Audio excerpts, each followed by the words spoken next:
Scientific way के साथ अनार्य Bharat channel दुनिया को समझने का आपका नजरिया बदल देगा। लाल वाले सब्सक्राइब के बटन को दबाएं, लेटेस्ट अपडेट पाने के लिए बेल आइकन को भी दबाएं।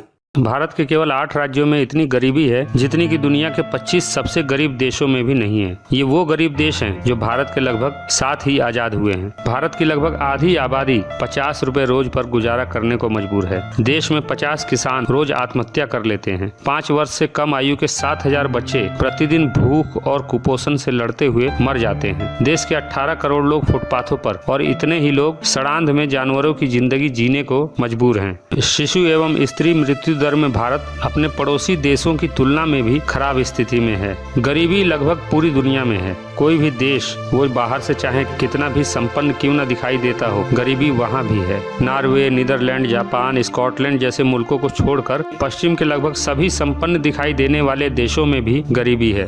लेकिन भारत की भयंकर गरीबी की तुलना इन देशों की गरीबी से नहीं की जा सकती, क्योंकि यहाँ की गरीबी घटते क्रम में है। लेकिन भारत के हर कोने में गरीबी का भयंकर रूप दिखाई देता है। चाहे शहर हो या गांव, हर जगह भयंकर गरीबी पसरी हुई है और ये लगातार बढ़ती चली जा रही है। बाहर के देशों में गरीबी का स्तर समय के साथ घटता हुआ दिखाई देता है, क्योंकि इन देशों में यहाँ की सरकार के साथ साथ वहाँ के लोगों में गरीबी और गरीबों के प्रति संवेदना मौजूद है, इसलिए वहाँ गरीबी लगातार घट रही है। लेकिन भारत, पाकिस्तान और बांग्लादेश की गरीबी हर 20वें साल दोगुनी हो जाती है। आखिर क्या वजह है कि देश की गरीबी बड़ी बड़ी सरकारी योजनाओं के बावजूद कम होती दिखाई नहीं देती?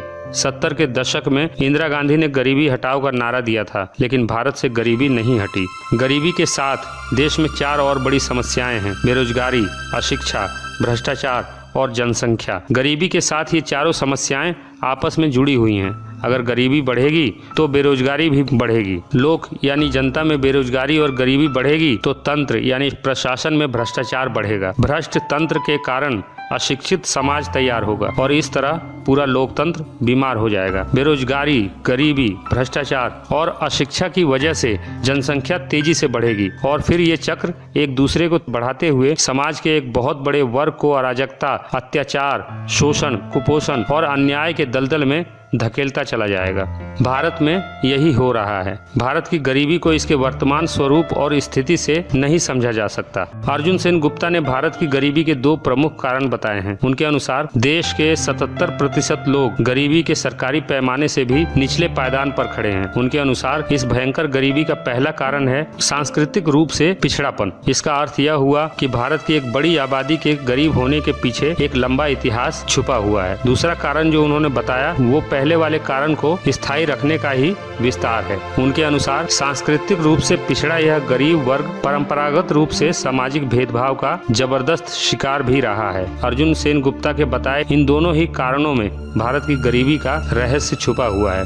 लेकिन इस सच्चाई से मुंह मोड़ते हुए कुछ लोग देश की गरीबी का कुछ और ही कारण बताते हैं, जैसे देश सदियों तक गुलाम था इसलिए आज गरीब है, नेता भ्रष्ट थे इसलिए देश गरीब है। इसी तरह के और भी अजीबोगरीब कारण बताकर गरीबी के मूल कारण को छुपाने की कोशिश की जाती है। ये सच है कि हजारों वर्षों तक ये देश गुलाम रहा, लेकिन जो लोग गरीबी का कारण गुलामी को मानते हैं वो गलतफहमी के शिकार हैं, क्योंकि दुनिया के ज्यादातर देश गुलाम रहे हैं और भारत के साथ ही उन्हें भी औपनिवेशिक गुलामी से आजादी मिली। लेकिन तरक्की की दौड़ में आज वे देश हमसे कहीं आगे हैं। नेता भ्रष्ट थे तो जनता क्या कर रही थी? उन्हें चुनने का अधिकार तो जनता के हाथ में था। लोग सही हो तो तंत्र भी सही होगा और लोग भ्रष्ट हो तो तंत्र भी भ्रष्ट हो जाएगा, क्योंकि व्यवस्था चलाने वाले लोग समाज से ही निकलकर व्यवस्था में पहुंचते हैं। इस तरह देश की गरीबी के ये दोनों ही कारण गलत साबित होते हैं। तो सही कारण क्या है? इतनी भयंकर गरीबी के लिए दोषी कौन है? इस सवाल के पीछे का असली सच और वजह धर्म पर आधारित हमारी सामाजिक व्यवस्था में छुपा हुआ है, जिसकी पड़ताल जरूरी है। धर्म और त्योहारों के नाम पर आप 1 साल का डाटा उठाकर देख लीजिए, आपको पता चल जाएगा कि किस तेजी से संसाधनों का फेरबदल होता है। लेकिन संसाधनों का ये फेरबदल धार्मिकता के नाम पर नीचे से ऊपर की ओर होता है। इसलिए समाज का 90% वर्ग सदा गरीब बना रहता है और 10% वर्ग संसाधनों का मालिक बना रहता है। यही वजह है देश में गरीबों के साथ साथ अरबपतियों की संख्या भी बढ़ती चली जा रही है। धर्म के नाम पर हर साल देश के कीमती संसाधन, खरबों रुपया, मैन पावर कैसे बर्बाद किया जाता है, इसका उदाहरण मैं आपको देता हूँ। जनवरी से लेकर दिसंबर तक हर महीने कोई ना कोई धार्मिक त्योहार जरूर होता है, लेकिन हम बात करेंगे बड़े त्योहारों की, जो देश की बर्बादी के प्रमुख कारण हैं। इन्हीं त्योहारों में से एक है कुर्बानी का त्योहार, जिसमें धर्म के नाम पर करोड़ों बेजुबान जानवरों की हत्याएं की जाती हैं। देश में मुसलमानों की आबादी 20 करोड़ के आसपास है। अगर 20 करोड़ लोग मिलकर बकरीद के नाम पर एक दिन में 1 करोड़ पशुओं को भी मारते हैं तो यह कितनी बड़ी बर्बादी है। होली का त्योहार ऐसा ही एक त्योहार है जिसके नाम पर करोड़ों टन लकड़ियां स्वाहा कर दी जाती हैं। होली के बाद नवरात्रि के नाम पर 9 दिनों में भंडारा, जागरण और देवी पूजा के नाम पर संसाधनों की जबरदस्त बर्बादी तो होती ही है, साथ ही नवरात्रि के बाद बची हुई करोड़ों टन पूजा सामग्री नदियों और तालाबों को बर्बाद करती हैं। फिर इन नदियों की सफाई के नाम पर देश की गरीब जनता के खून पसीने की कमाई से करोड़ों का बजट पास किया जाता है। और हैरानी की बात है कि नवरात्रि का ये त्यौहार साल में 2 बार आता है। साल में लगभग 15 ऐसे बड़े त्यौहार भी होते हैं जिनमें बड़े पैमाने पर देश की नदियों को बर्बाद किया जाता है। गणेश चतुर्थी, विश्वकर्मा पूजा, छठ पूजा जैसे त्योहारों के बाद तो नदियों और समुद्री किनारों का बुरा हाल कर दिया जाता है। इन सब के साथ हर साल कई रथ यात्राएं भी होती हैं। हर साल होने वाले 10 दिन के दशहरे में देश का कितना श्रम और संसाधन बर्बाद होता है, इसका अंदाजा आप इसी बात से लगा सकते हैं कि केवल दिल्ली की 15 रामलीला कमेटियों का 10 दिनों का बजट 1050 करोड़ से ऊपर है। दशहरे के आखिरी दिन रावण दहन के नाम पर संसाधनों में आग लगाकर जो प्रदूषण फैलाया जाता है, उसे और भयानक स्तर पर दिवाली का त्योहार पहुंचा देता है। एक दिन में अरबों खरबों रुपयों को पटाखे के नाम पर आग में झोंक दिया जाता है। संसाधनों की यह भयंकर बर्बादी घोर गरीबी को जन्म देने के लिए काफी है। काल्पनिक ईश्वर और उसकी नकली किताबों की झूठी कहानियों के नाम पर एक साल में लाखों करोड़ रुपयों को बर्बाद कर दिया जाता है। इस बर्बादी में संसाधनों का जो जबरदस्त फेरबदल होता है, उसके परिणाम स्वरूप समाज का शोषक वर्ग और ताकतवर होता जाता है और समाज का एक बड़ा वर्ग वंचित बना रहता है। इसलिए शोषक वर्ग ऐसी शोषणवादी धार्मिक व्यवस्था को स्थायी बनाए रखने के लिए बड़ा जतन करता है। लोगों में धार्मिकता बनी रहे, इसके लिए धर्म की कट्टरता पर जोर देता है। इसका परिणाम यह होता है कि धर्म के नशे में धुत लोगों की भीड़ हमेशा भीड़ बनी रहती है और भेड़ों की भीड़ से कभी समाज नहीं बनता, बल्कि समाज बनता है संवेदना, ज्ञान, सही और गलत की सामूहिक समझ और बेहतर भविष्य के निर्माण की ओर वैज्ञानिक दृष्टिकोण रखने से। इनमें से कोई भी तत्व आपको भेड़ों की इस भीड़ में दिखाई नहीं देगा। यही वजह है कि घोर गरीबी और अराजकता भरे माहौल में इंसानों की ये भीड़ भेड़ की तरह जीने की आदी हो चुकी है। भेड़ों की इस भीड़ को फर्क नहीं पड़ता कि कोई भूख से मरे या कोई कुपोषण से। देश पर विदेशी कर्जा बढ़ रहा है।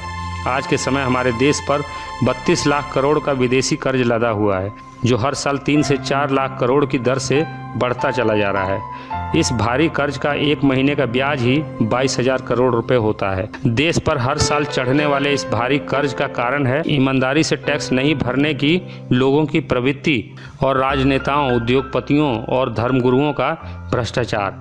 देश को टैक्स देने में बेईमानी करने वाली जनता धर्म के प्रति कितनी ईमानदार है, इस बात का अंदाजा आपको 1 साल में देश के छोटे बड़े मंदिरों, मजारों और दूसरे धर्म स्थलों पर चढ़ाए गए बेशुमार दौलत से हो जाएगा। एक अनुमान के मुताबिक देश के छोटे बड़े 50 लाख मंदिर, धार्मिक स्थल, धार्मिक ट्रस्ट और 80,000 मजारों पर 1 साल में जितना चढ़ावा चढ़ता है, वो देश पर लदे कुल कर्जे का दोगुना होता है। मतलब अगर 1 साल के लिए ये धार्मिक बर्बादी रुक जाए तो देश का पूरा कर्जा तो साफ होगा ही, साथ ही करोड़ों बेघर, गरीब, बेसहारा लोगों की तकदीर भी सदा के लिए बदल सकती है। लेकिन जनता को धार्मिक लॉलीपॉप चुसाने वाला शोषक वर्ग कभी ऐसा होने नहीं देगा। एक उदाहरण और देखिए, सरकार ने गरीब बच्चों की शिक्षा के लिए एक कोष बनाया था, जिसका उद्देश्य था समाज के सक्षम लोग गरीब और बेसहारा लोगों के उत्थान के लिए इस कोष में दान करें। लेकिन आपको हैरानी होगी कि 5 साल में लोगों ने इस कोष में केवल 1680 रुपए दिए, जबकि इस कोष के प्रचार प्रसार में ही सरकार के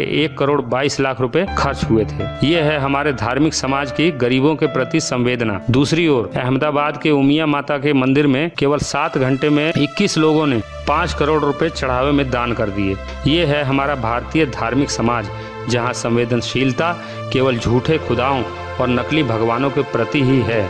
इंसानियत, प्रकृति और समाज के प्रति जनता की इस उदासीनता और बेरुखी की वजह क्या है? यहाँ गौर करने वाली बात यह है कि 1 साल में लाखों करोड़ों रुपए के इस खेल से फायदा किसका होता है? सामाजिक धार्मिक व्यवस्था द्वारा धर्म के नाम पर सामूहिक रूप से की जाने वाली बर्बादी और राजनीतिक भ्रष्टाचार के कारण गरीबी कम होने के बजाय हर साल लगातार बढ़ती है। गरीबी से पैदा होती है बेरोजगारी, और गरीबी और बेरोजगारी मिलकर समाज में अशिक्षा का माहौल पैदा करते हैं, जिससे जनसंख्या बेतहाशा रूप से बढ़ती है। ये मुख्य समस्याएं मिलकर समाज को अराजकता, अन्याय, शोषण और अपराध के घिनौने दलदल में धकेलती चली जाती हैं। ऐसा समाज धीरे धीरे उपेक्षा और संवेदनहीनता के उस स्तर तक पहुंच जाता है जहां केवल दो ही रास्ते बचते हैं, एक अंतहीन गुलामी या फिर क्रांति। देश की नियति बदलने के लिए आज आवश्यकता है एक क्रांति की, जो इस पूरी व्यवस्था को ही उखाड़ फेंके और एक नई व्यवस्था का सृजन करे, जहां आम आदमी अपनी बुनियादी आवश्यकताओं के लिए सरकारी मदद की भीख मांगने के बजाय स्वावलंबी बने और तिरस्कारित, अपमानित जीवन जीने के बजाय स्वाभिमान से जिए। एक ऐसी व्यवस्था जिसमें कोई भूखा ना सोए, कोई बेघर ना रहे, कोई नंगा ना रहे, पृथ्वी के संसाधनों पर सभी का बराबर हक हो, कोई नीच ना रहे, कोई ऊंचा ना बने, कोई दानी ना रहे, कोई भिखारी ना बने, कोई सती ना हो, कोई वेश्या ना बने, दहेज के लिए कोई स्त्री जलाई ना जाए, कोई स्त्री होने के कारण सताई ना जाए, गर्भ में ही वो गिराई ना जाए, जहाँ गोत्र ना हो, जाति का बंधन ना हो, धर्म की कोई दीवार ना हो, जहाँ भगवान के आलिशान घर ना हो, आम आदमी बेघर ना हो, बेबस ना हो, जहाँ किसी परमेश्वर का सवाल ना हो, जहाँ ईश्वर के दलाल ना हो। एक ऐसी व्यवस्था जिसमें भय, भूख और भ्रष्टाचार ना हो, आतंक, अन्याय और अत्याचार ना हो, किसी औरत से बलात्कार ना हो, और जहां मानवता बौनी और लाचार ना हो। आपको हमारा यह वीडियो कैसा लगा कमेंट बॉक्स में जरूर बताएं, और हमारे इस चैनल को सब्सक्राइब जरूर करें। सदियों से फैलाए गए अंधविश्वास और कुरीतियों के विरुद्ध वैज्ञानिक चिंतन के साथ खड़ा यह चैनल दुनिया को समझने का आपका नजरिया बदल देगा। धन्यवाद।